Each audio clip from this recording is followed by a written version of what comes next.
All right, October 6th here, and as you can probably tell, it is raining. It's been raining on and off since about 10 o'clock this morning.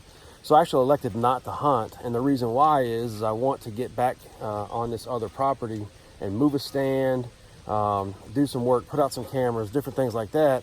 But I wanted to wait till a day like today where it's raining, and it'll keep my scent from drifting back into this bedding area because we're going to be, I don't know, 50, maybe like 75 yards off of where I know where the first buck bedding area is on this little ridge, and then they come right through.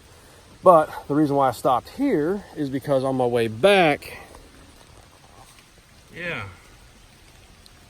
ran across this guy.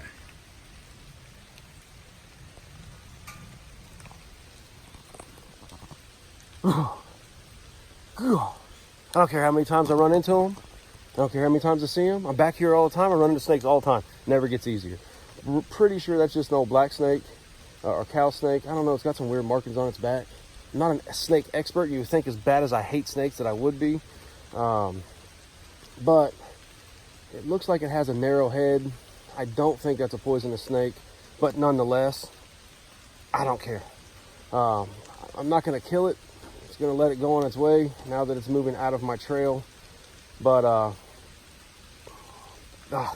anyway, I want to stop and talk to you all about what I'm doing today. I'm going to move a tree stand, or put up a tree stand, put out some cameras. I've got went to Academy and got some Academy corn, and of course some big time 30-06. So just going to make a little sanctuary, feeding sanctuary deep in these woods, right outside bedding. So basically they go from bedding to water to me to ag fields. So it's a great ambush point, and I think we'll have a lot of success, but I don't know. I haven't run any type of cameras and don't have any recon on this property so far this year. So it'll be good to get some cameras out. I've got 6 with me. I got 2 dummy cameras. I've never had anything stolen back on any of these parts, but not saying that can't change. So I got 2 dummy cameras, and I promise you if someone steals those, they're in for a rude awakening. So long story short, gonna get after it, keep hanging in there and kind of see how I get this thing all set up, and we'll go from there. Stay tuned.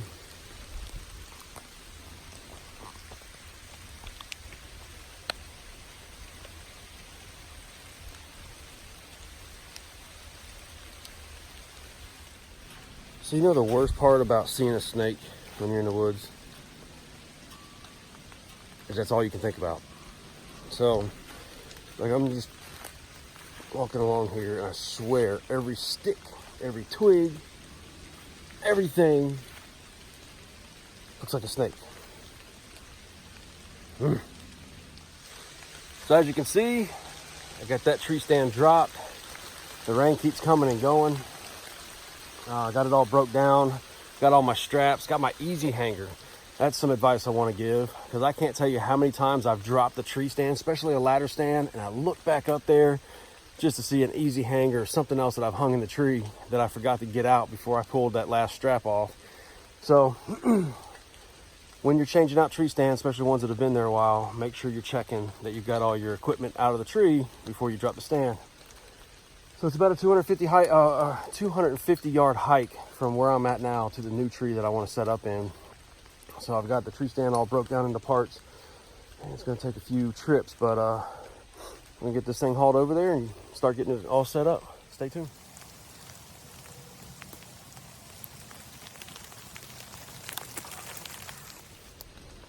All right, so finally made it back here. 4 trips, guys. About 250 yards a trip from where I just came from. Hauled back 80 pounds of deer corn, 40 pounds of big time 30-06, ladder stand, plot pod, cameras on my back, and I'm about to get everything all set up. But I want to talk about tree stand placement and why I've chose to come back here. Because right behind me, about 50 yards straight back here into this thicket is where the bedding starts, and then about another 25 to 50 yards past that there's a ridge that drops down into the creek bottom, and those bucks bed all along the edge of that ridge for about a half a mile back through here. But I'm standing on a heavy transition trail, and so I know they're coming out of here. I see them coming out of here every night that I've been back here hunting. Now I have permission to be on this property and push back here closer to this bedding where I can catch them or intercept them during the daylight. So again, I like it right now. It's raining, it's keeping my scent down. But honestly, even though I'm back here making all this noise and doing all this work, I'm gonna come back here and hunt today. First set, get everything in, and then just come back and get in the tree. But let's talk about what trees I'm choosing. So I like this tree because I don't have to clean it out. It's real open, but that's the problem. As I'm sitting about right there, as you can see, there's no backdrop. So once these leaves start falling in the late fall, I'm just gonna be silhouetted up there sitting, and anything that comes up and looks up is just gonna see me, bust me out. So then I think about this tree right here, and plus it's a double tree, and I love double trees, but that looks perfect. But if you go on up, I know it's hard to see. Yeah, you can't really see through the canopy. But guys, that tree right there is dead. All the bark on all the branches at the top is all off. Looks like those big tree branches are rotting. So you want to make sure you check for things like that so you're not setting up in a tree that's already dead. One, the tree could topple down at any moment. You could have that deadfall come out and hit you in the head while you're sitting in the tree stand, anything. So obviously you don't want to put a tree stand in a dead tree. Not that I haven't seen that happen plenty of times by people. So the tree that's right next to it, I don't know if you can see it, but I really like that tree, and it's good and alive. And someone else liked that tree too, because just like I just got done talking about, they've left their strap up there at the top of that tree before they took their tree stand down. So if it was good enough for somebody else, I guess they had the same idea I did. It's gonna be good enough for me. Except for, I'm gonna make this area a lot more enticing and to drive a lot more activity. Keep hanging in there. Look at this tree, what I was talking about. You can see, just absolutely dead. And I like this tree, but if I have a tree stand or a ladder stand right there, that deadfall, which looks like it's just barely hanging on, could come down at any time and just come crashing down onto that tree stand or with me sitting in that tree stand. So I think I'm gonna, man, I don't know. I guess moving to this one right here. It's a little bit further away. It's good and alive. Stay a little bit safer, and that gives me an extra 8 yards closer to this opening here. All right, enough talk, time to get to work.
Everybody, it's about 4 o'clock, and this took a little bit longer than anticipated, but hiking all that gear in here took a little time. But I'm getting ready to hang up some cameras to get that intel, and I got the corn pile here underneath this huge canopy tree that'll keep this corn drier longer.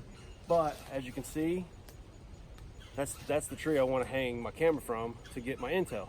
But no straps going around that tree. Not only that, but who wants a strap? Get that thing all, you know, nasty, rotten, holds bugs, holds moisture, ruins your camera. So my answer that I found is the ultimate camera mount. And guys, if you're just now tuning in for the first time, I'm a huge component of these things. They're light, they're durable, and they serve a great purpose. So I'm gonna get this installed on that huge tree. Otherwise, you'd have been like, it's the tree I want, but I can't use it because my strap's too short. Not a problem with the ultimate camera mount. Stay tuned. Guys, as you can see, ultimate camera mount, huge tree, no problem. Went right in there, no straps. That thing's about that far off of the tree, so I'm not worried about moisture or bugs trying to get their way inside that camera. And you can see that it's good and hidden. Like when you're walking by, you just don't notice that camera there. So works out perfect.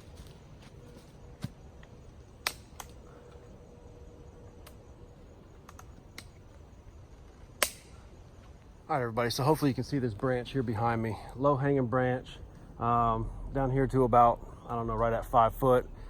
And then right below that, I got a mock scrape started. So I'll get that Tinks mock scrape put in there with that drip on it, and then put something on this, make the licking branch here. Unfortunately, I forgot my Tinks mock scrape, the drip, the bag at the house on the counter. So next time I come out and hunt, I'll make sure I bring that with me and get this all started. Well, I actually got it started, but I'll get it going. Unfortunately, I'm not going to hunt tonight. This is taking extremely longer than I anticipated. All right, so recap. First and foremost, it's only 4 o'clock, and I thought it was 5 o'clock. So it's supposed to rain around 7:30. But this rain that we've had, I mean, it hasn't rained here in Kentucky in like 2 months. So this rain has all kinds of stuff out. I've seen 3 snakes. Just walked up on this guy right here. I don't know if you can see him there. Oh, he's being a little shy. Are you camera shy, buddy? Yeah, he don't want to talk. But recap real quick. I got seven cameras out. Got a tree stand moved over onto the new property. I got corn and big time 30-06 put out, mock scrape put out, mineral site put out at the corner of all 3 properties. And did I say stand moved? Yeah. So I mean, I got a ton of stuff done, and I'm thinking I might just go get phased out and run back here and get in the stand by 5 o'clock and have a good 2.5 hour sit. You know what? Let's do it.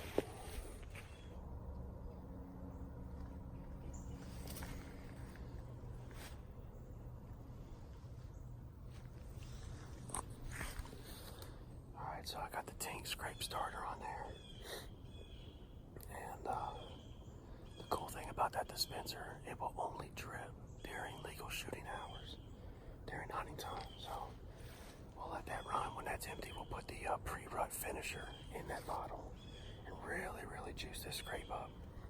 Got the camera over there taking some intel. Let's climb the tree. Time to get phased out.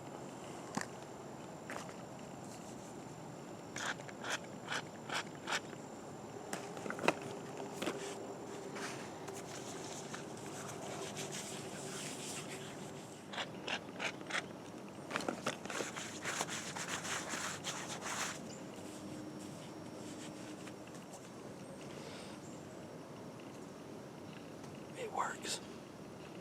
Check them out.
All right, it's about, I don't know, 15 to 7.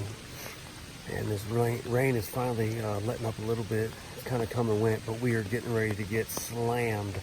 So I'm packing everything up. I'm gonna go ahead and get out of here for the evening. Can't say I didn't try, but guys, we'll get back at you next time we're in the field. Until then, wake up and hunt.